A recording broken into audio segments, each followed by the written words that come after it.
Faudra penser à virer Marie du maquillage parce que la dernière fois elle s'est trompée dans mon... Oh putain, dégage! Bonjour, je suis Flavie Frémaux et bienvenue dans un nouvel épisode de votre émission Les Scandales de l'Histoire. Aujourd'hui, je me retrouve aux États-Unis d'Amérique, plus précisément dans l'état du Massachusetts.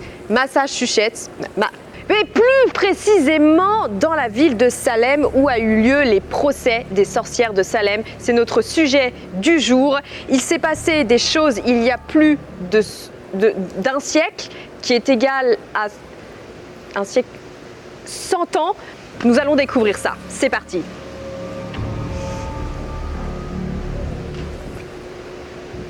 C'est par là ? Ouais. Ah.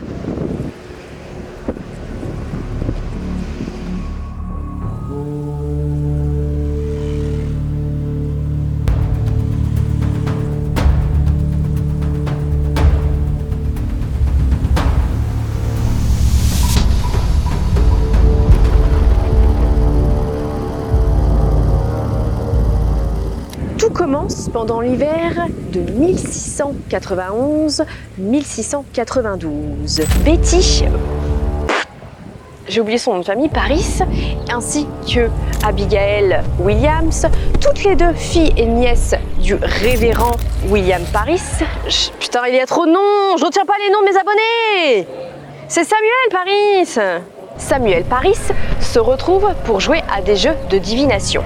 Betty Paris demande alors à l'une des servantes de la maison Paris de leur apprendre la divination. Cette servante s'appelait Tituba. À retenir ce prénom.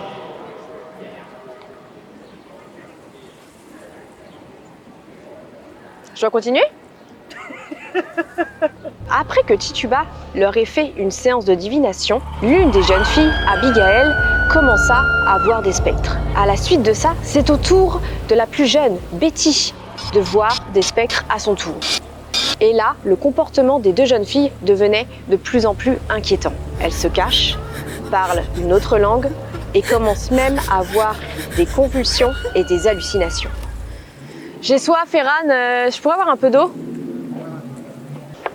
Ah, merci. Ah, tiens. Bon, on peut reprendre, hein ? Des médecins furent appelés pour comprendre le mal dont souffrent les deux filles. Pour eux, rien de scientifique n'en est la cause. Les médecins annoncent un cas de possession satanique. Normal, cela reste la conclusion la plus logique. Pendant ce temps, d'autres jeunes femmes et filles eurent des symptômes similaires dans les communautés autour de la ville de Salem. Voulaient-elles faire comme les copines ? Les gamines se rendent compte que leurs actions vont à l'encontre du christianisme. Et elles n'osent pas avouer qu'elles se sont adonnées elles-mêmes à de la sorcellerie. Du coup, elles décident de dénoncer Tituba ainsi que d'autres femmes de la communauté de façon totalement arbitraire. Et là, c'est le foutoir. Et là, c'est la merde. Là, c'est la grosse merde. Jamais vu ça.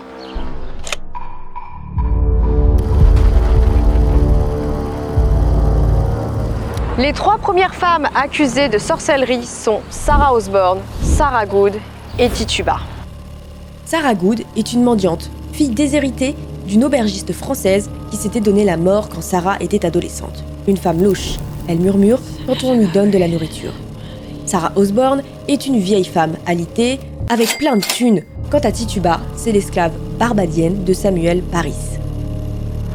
Les trois femmes sont officiellement accusées de sorcellerie le 1er mars 1692 et sont mises en prison.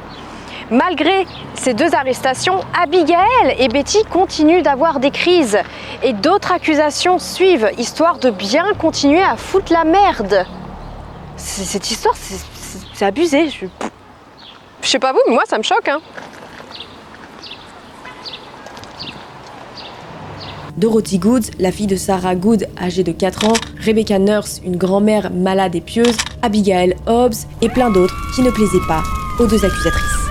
Les accusations de Betty et Abigail n'étaient pas lancées à la légère. En 2016, une équipe de chercheurs publie une étude qui explique que des tensions sociales sont à l'origine des accusations.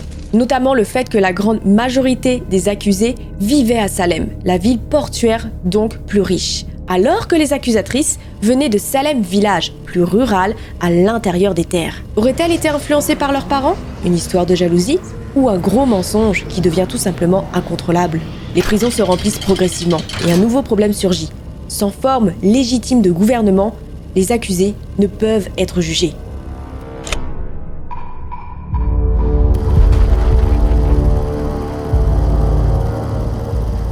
Et maintenant, je vous emmène à la Witch House, dite la maison des sorcières de Salem, et aussi la résidence de l'impitoyable juge Jonathan Corwin, sûrement l'un des plus gros de l'histoire. Et sachez que le bâtiment dans lequel nous allons nous rendre est l'unique témoignage de ces procès qui ont lieu en 1692. Aïe.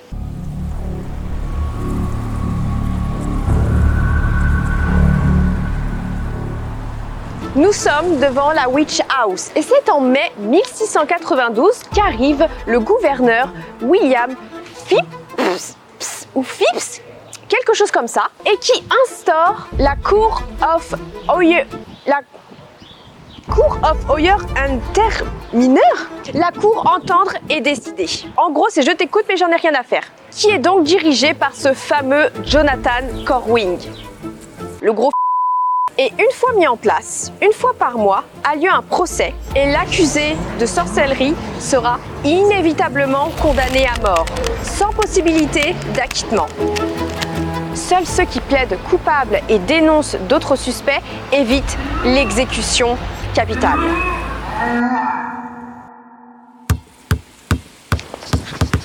Michael Jackson! Wow. C'est ici que les dernières sorcières de Salem ont réglé leurs soucis avec les procureurs. Malheureusement, les sorcières ont perdu 10-0 et ont dû fuir Salem pour leur vie. Et voilà, c'est triste.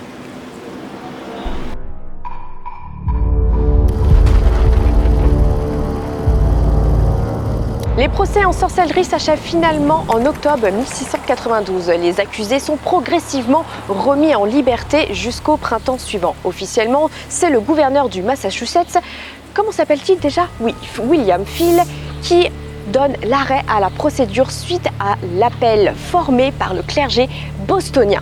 Alléluia, j'ai envie de dire. Thanks God, quelqu'un d'humain.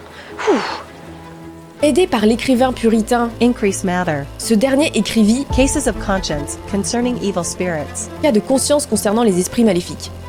Le 3 octobre 1692, l'ouvrage contient notamment la phrase suivante. Il apparaît préférable que 10 sorcières suspectées puissent s'échapper plutôt qu'une personne innocente soit condamnée. Enfin quelqu'un d'humain.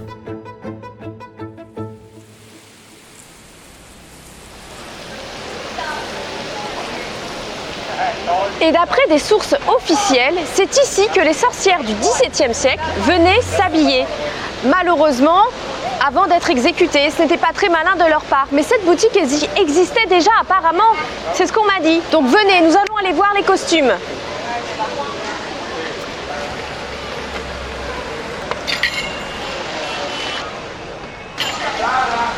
Malheureusement, nous n'avons pas le droit à la caméra à l'intérieur de la boutique. Je pense que c'est un complot. Je pense qu'ils veulent garder leurs vêtements secrets, tout ça. Il y a anguille sous roche. Ce n'est pas grave, je vais continuer ma visite. Je suis là, Sam. Mais je faisais un plan dramatique. Suis-moi, Sam. J'ai déjà l'air con pour cette putain de reportage là. Tu vas pas t'y mettre.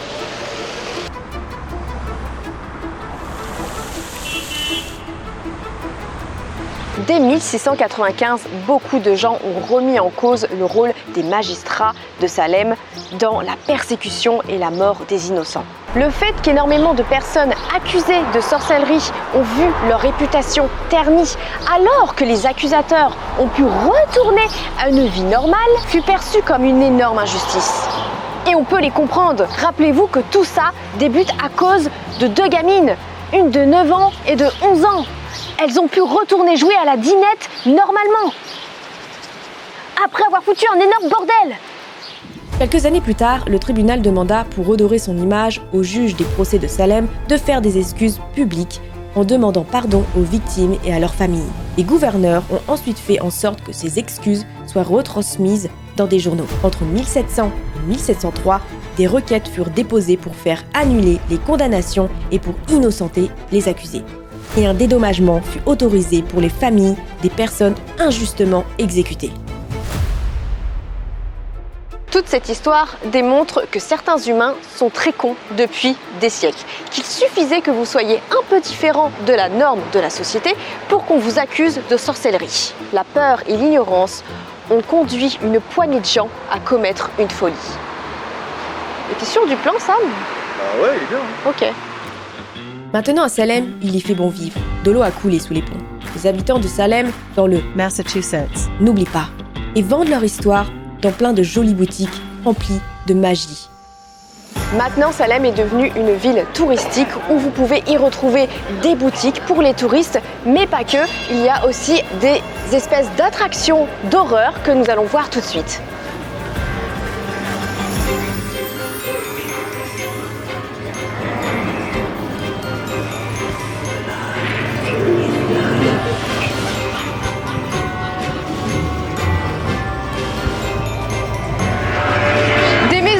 Type, vous pourrez en retrouver plein à Salem.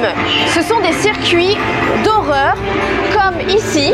Des gens totalement dégueulasses s'y trouvent.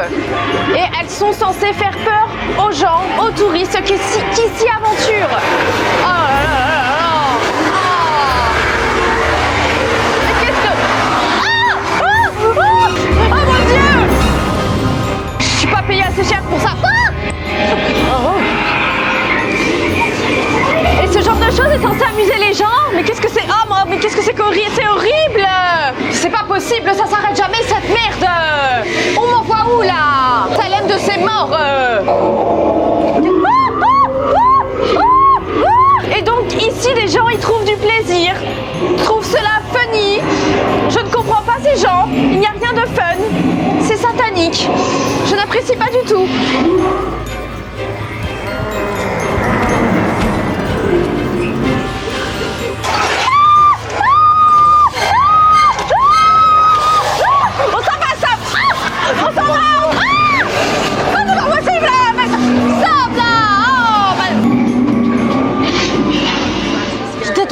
C'est la fin de ce documentaire, en espérant qu'il vous ait plu.